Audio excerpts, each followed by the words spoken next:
কেন আনবেন না? আপনাদের এইভাবে আসা ডাইরেক্ট ভিডিও মিডিও ধরে আপনি সাংবাদিক হয়েছেন তো সবাইকে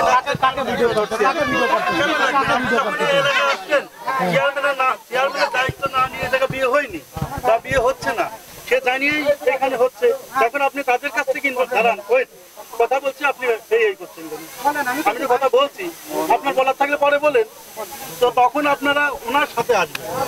ওনার যদি আপনাদের কোনো ইনফরমেশন থেকে থাকে আগে ওনাকে ডাকেন, দেখে আপনি তাদের সাথে কথা বলবেন। এখানে এসে ওনার বাপের সাথে কি ওনার বাপের সাথে কি সুযোগ দেন কথা বলার। সুযোগটা আপনাকে অনেকক্ষণ দেখছি, অনেকক্ষণ কথা বলছেন। ভাই আমি আপনার পরিচয়টা জানতে পারি একটু প্লিজ? হ্যাঁ, আপনার পরিচয় আমি দিচ্ছি, অবশ্যই দেব। বলেন পরিচয়টা, অবশ্যই দেব। পরিচয়টা আমার দেওয়ার আগে আপনারা যে পরিচয় আসছেন, এই এলাকায় ঢুকছেন, এই এলাকার একটা চেয়ারম্যান আছে, একটা মেম্বার আছে, কাউকে সাথে নিয়ে আসছেন না? কেন নিয়ে আসেন? নিয়ে আসার কোনো নিয়ম নেই। কোন নিয়ম নাই? আপনার কোন নিয়মটা নেই? আচ্ছা আপনি দেখান চেয়ারম্যানের সাথে করে আনতে হবে এই নিয়ম। হ্যাঁ, আপনার সাথে করে আসিয়ে যেখানে যা দেখার দরকার দেখবেন, আপনাকে কেউ দেখাবে। এই নিয়মটা আমার জানা নাই, অবশ্যই থাকলে আপনি সেই নিয়মটা অবশ্যই আছে। আপনি কোন নিয়মে আসছেন? আপনি কোন নিয়মে আসছেন? এই এলাকায় ঢোকার আগে আপনাকে পারমিশন নিতে হবে যে আপনার এলাকায় যে বিয়ে হচ্ছে এটা কতটুকু আনলিগেল, তাই না? জি বলেন। আপনি তো অবশ্যই এখানে একটা বিভ্রান্ত সৃষ্টি করতে আসছেন, অবশ্যই আসছেন। যদি এটা সত্যতা হয়, এই যে একটা মান ইজ্জতের ব্যাপার হয়ে দাঁড়াচ্ছে এই এলাকায়, আপনারা এই যে না জাকির ভাইকে খুঁজেছি, ঠিক আছে, এটা আপনারা বিভ্রান্ত ছড়াচ্ছেন, ঠিক আছে। না এখানে সত্য মিথ্যা যাচাই করতে হলে আপনারা একা আসবেন কেন? আপনারা একা আসবেন কেন? চেয়ারম্যানকে চিনি না, কেন চিনবেন না? কেন চিনবেন না? আপনারা চেয়ারম্যানকে চিনি না, মেম্বারকে চিনি না, কেন চিনবেন না? আপনি চিনি না, ঠিক আছে। আমরা বলেছি যে কেন চিনবেন না? আমাদের এলাকায় কি হয় আচ্ছা আসেন ওই পাশে আসেন। ভাগ্নি আমার ভাগ্নি দেই কি হয় দেই এখানে কথা বলবো এই আসে তো সাংবাদিক আমার কি বাইরের লোক। আচ্ছা আমি বলতেছি যে জাকির ভাইয়ের সাথে আমরা একটু কথা বলবো, একটা তর্ক মানে একটা কথা বারবার আবার আচ্ছা সে আমার খুব কাছের, ওর সাথে আমি শুনেন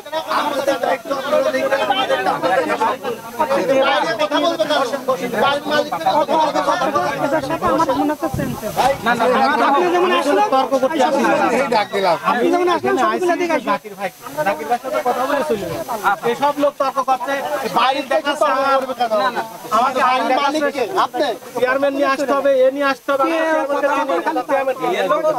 আবার আপনার মতন একজন লোক আছে দুটো কথা বলে বিয়ের লোক ওনার বাড়ি সাউথ, আমার বাড়ি সাউথ, আমি বাপ এগুলি তো বোঝা যায় না এগুলি তো বোঝা যায় খাওয়া ওই মসজিদের পাশে আছে আমার দাদা বাড়ি।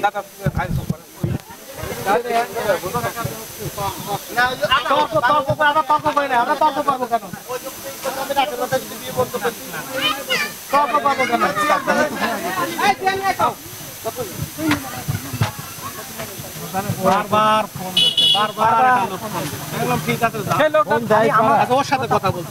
আপনারা এখন পরিচিত লোক কেউ ছিল না, এখন আসার দরকার নেই, এখন আপনারা আর আসার দরকার। আমার এই দুইজনে তো কাছের লোক, আর আপনারা আসার দরকার। গাড়িতে নাম দিলাম যে এখানে জড়ো হয়ে গেছে, কি ব্যাপার? ওর সাথে কথা বলছি, আমাদের অফিসে রিপোর্ট দিয়ে রিপোর্ট না দিলে কেউ আসে না।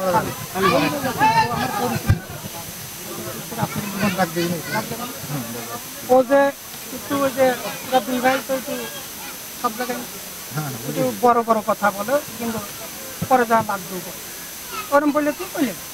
আমি তাহলে একই কথা বলতেছি, এখানে কোনো কিছুই বলবো না, কথা বলবো। আর এখানে তো আমার বাইরে অপরিচিত একজন পরিচিত লোক এরকম আসলে যখন আপনি আসলেন আমার সবচেয়ে বড় কষ্ট লাগলো যে আমার চিনিয়ে নাচানার ভাঙ করে ও তর্ক করতেছে আমাদের লোকের সাথে না, ওই যে বরুলেরই তর্ক